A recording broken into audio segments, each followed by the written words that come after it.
Hi hello friends, welcome back to Media Talks. நான் உங்கள் மௌனிகா. இன்றைக்கி எபிசோடில் இந்த விஷயத்தை நோட் பண்ணிங்களா அப்படிங்கிறது எது அப்படின்னு பார்த்தீங்கன்னா, ஸோ இன்றைக்கி வந்து கடைசியாக நாளை ப்ரிவியூவில் வந்து பார்த்திங்கன்னா சித்தப்பா வந்து எல்லா உண்மையும் வந்து, அதாவது விஜய் மேலே தான் எல்லா தப்பு, உண்மைன்னு கிடையாது, அவங்க பிளான் பண்ண மாதிரியே வந்து ஒரு ஃபேக் ஸ்டேட்மெண்ட் விஜய் மேலே கொடுக்கறதுக்கான ஒரு பிளான் போட்டிருந்தாங்களே, அது ரொம்ப அழகாக வந்து சித்தப்பா சொல்கிறாரு. எல்லாத்துக்குமே காரணம் வந்து விஜய் தான். விஜய் சொல்லி தான் எல்லாமே நான் பண்ணேன். அவங்க அம்மா அப்பாவை வீட்டை விட்டு விரட்டினது, ஆக்சிடென்ட் பண்ணது, இது எல்லாத்துக்கும் காரணம் வந்து விஜய் தான் அப்படிங்கிற மாதிரி சொல்கிறாரு. நம்ம விஜயே செம ஷாக் ஆகுறாங்க. பட் இன்றைக்கி எபிசோட்லையுமே விஜய்க்கு அவ்வளோவா பெரிய டயலாக்ஸில் இதுல ஃபுல் ரியாக்ஷனில் மட்டும் தான் வந்து பார்த்திங்கன்னா ஃபுல் எபிசோடுமே போயிட்டு இருந்துச்சு. பட் அதுவே ரொம்ப சூப்பராக இருந்துச்சு.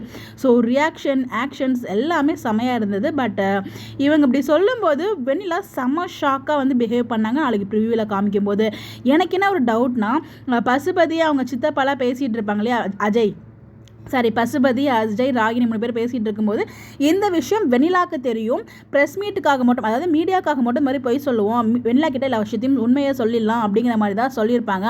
அப்படி சொல்லியிருந்தால் வெண்ணிலா வந்து இப்படி ரியாக்ட் பண்ண வேண்டிய அவசியம் இல்லை. எனக்கு தெரிஞ்சு அவங்க உண்மையை சொல்லியிருக்க மாட்டாங்கன்னு நினைக்கிறேன். அதனால தான் அவங்க அவ்வளோ ஷாக்காக இருக்காங்க. அப்படி இல்லைனாலும் எனக்கு தெரிஞ்சு வெண்ணிலா வந்து விஜய் மேலே இவ்வளோ சந்தேகப்பட மாட்டாங்க. ஏன்னா அவங்களுக்கு வந்து விஜயை கல்யாணம் பண்ணிக்கணும், அதுதான் அவங்களோட நோக்கமாக இருக்குது. அதனால வந்து பார்த்தீங்கன்னா இதை சொல்லும்போது நம்ப மாட்டாங்கன்னு தான் நான் நினைக்கிறேன். மேபி நம்புற மாதிரியும் கொண்டு போகலாம். எதிர்பாராததை எதிர்பாருங்கள், அதுதான் நம்ம மகாநதியோட எபிசோட்ஸ் ட்ராக் வந்து மூவ் பண்ணிட்டு இருக்காங்க. பட் ஆனால் சித்தப்பா சொன்னதுமே வெண்ணிலாவோட ரியாக்ஷன் செம்ம ஷாக்கிங்காக இருந்துச்சு.